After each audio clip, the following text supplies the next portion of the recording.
Nunca desista dos seus sonhos. Quem sou? O que sou? Por que não dirijo o veículo da minha mente? O que é o meu eu? O que está errado com a minha capacidade de ser gestor da minha emoção?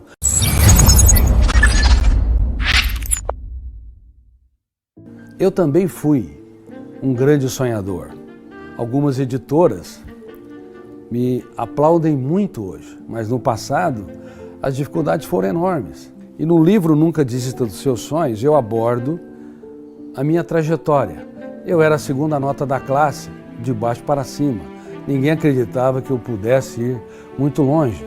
A minha mente não se enquadrava ao padrão da escola, porque a escola é perniciosa. Ela tem um padrão e toda a mente tem que seguir aquele roteiro. Eu não conseguia dar respostas exatas. Eu sempre criava respostas. Eu libertei meu imaginário. Mas, como eu não me concentrava e o pensamento imaginário ou antidialético sobrepunha ao pensamento dialético, que é esse que nós usamos através do código das línguas para falar, para escrever, debater, como o antidialético era muito mais forte, eu não me enquadrava ao currículo escolar. Aí, ninguém acreditava que eu pudesse ir muito longe. Quando eu falei que queria ser um médico e um cientista para os meus colegas, silêncio geral. Depois vieram os deboches.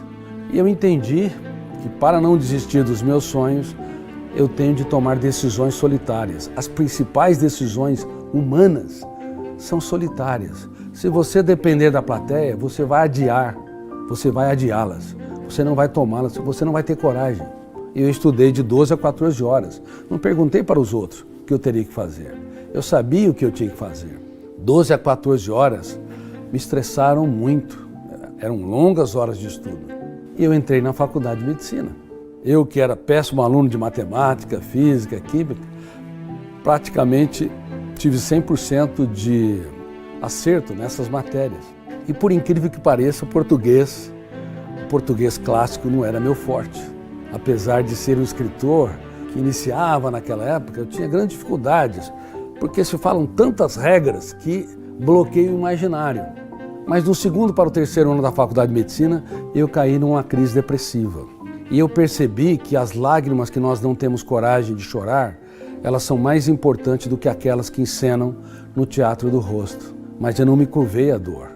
Eu usei a dor para me construir e não para me destruir.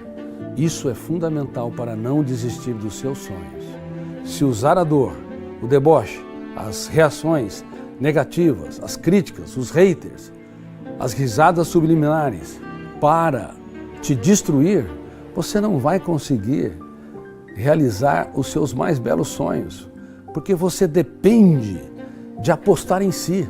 Se você não aposta em si, não espere que os outros apostem em você. Até para se relacionar com alguém, não namore alguém ou se case com alguém para ser feliz. Isso está errado. Namore para ser mais feliz, porque feliz você deve já ser. Seja um empreendedor, não dependendo tanto dos outros. Seja um reinventor, seja uma pessoa dinâmica, corajosa, através dos fenômenos, das habilidades que estão dentro de você. Assim, os ruídos de fora não terão tanta prevalência sobre você mesmo. Eu não sei se vocês estão ouvindo, tem alguns ruídos de fora. Mas e daí? Eu transformo os ruídos de fora numa oportunidade única para que eu fale melhor, com mais segurança. Agora, a maioria das pessoas, diante desses ruídos, crises, rejeições, deboches, se autodestroem, porque se curvam às suas crises. Bom, eu comecei a escrever e reescrever minhas ideias a partir de minha crise depressiva. Quem sou? O que sou? Por que não dirijo o veículo da minha mente? O que é o meu eu? O que está errado com a minha capacidade de ser gestor da minha emoção? Por que minha mente é terra de ninguém? Por que meus pensamentos me levam a sofrer por antecipação ou ruminar mágoas? Por que não tenho autocontrole? Eu fazia milhares de perguntas. Não sei se houve tantas pessoas como eu que perguntou demais. Aí eu entendi uma coisa: para que haja um cientista, tem de haver primeiro um grande perguntador. Para que haja um artista, tem de haver alguém, primeiro, um grande questionador. Para que haja um executivo, tem que ser um inquiridor. Porque se você tiver poucas perguntas, as suas respostas serão pequenas. Mas se você tiver muitas perguntas, as suas respostas poderão ser grandes. Porque as perguntas são como as lâminas de um garimpeiro. Um garimpeiro não cria o ouro, ele remove as pedras. Quem pergunta pouco vive uma vida encarcerada pela rotina, acordando, reclamando, vivendo, falando da mesma maneira diariamente. Está preso, mesmo que esteja livre numa sociedade democrática. Quem de vocês é um prisioneiro? Talvez a grande maioria, sem perceber. Você tende a acreditar nos sonhos, porque uma vida sem sonhos é um céu sem estrelas, é uma manhã sem orvalhos, seca, é uma história sem aventura. E sonhos não são desejos, desejos são intenções superficiais que não resistem ao calor dos problemas à segunda-feira. Desejo de ter um grande amigo, desejo de ser um excelente pai ou mãe, desejo de encorajar a sua esposa ou seu marido a ser mais alegre, motivado, a ter mais tranquilidade. Desejos morrem, sonhos são projetos de vida. Acredite nos sonhos, lute pelos seus sonhos, transforme-os em suas mais importantes mensagens para que você se torne autora ou autor da sua própria história.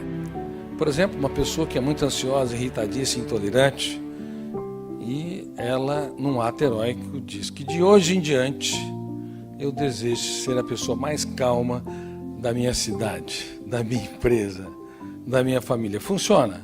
Funciona até que alguém não a contraria. Desejos de ter bons amigos, desejo de andar por ares nunca antes respirados, para chegar a lugares que as pessoas normalmente não chegaram, desejos de se reinventar, de superar, quando você o coloca para debater ideias, resolver seus conflitos, ter resiliência, eles se curvam à dor e acabam tendo grandes dificuldades de se reinventar e escrever os seus capítulos mais nobres em seus dias mais tristes. Estamos na era dos desejos, mas precisamos mudar a era dos desejos para a era dos sonhos. Sonhos são projetos de vida. Mesmo quando o mundo desaba sobre você, eles criam raízes. Sonhos dependem de escolhas fundamentais. Sem escolhas não há sonhos, mas todas as escolhas têm perdas. Quem tem medo da dor, dos fracassos, das crises, das dificuldades, não consegue secretar flores, não consegue ter uma primavera excelente e estável. A vida é um grande contrato de risco.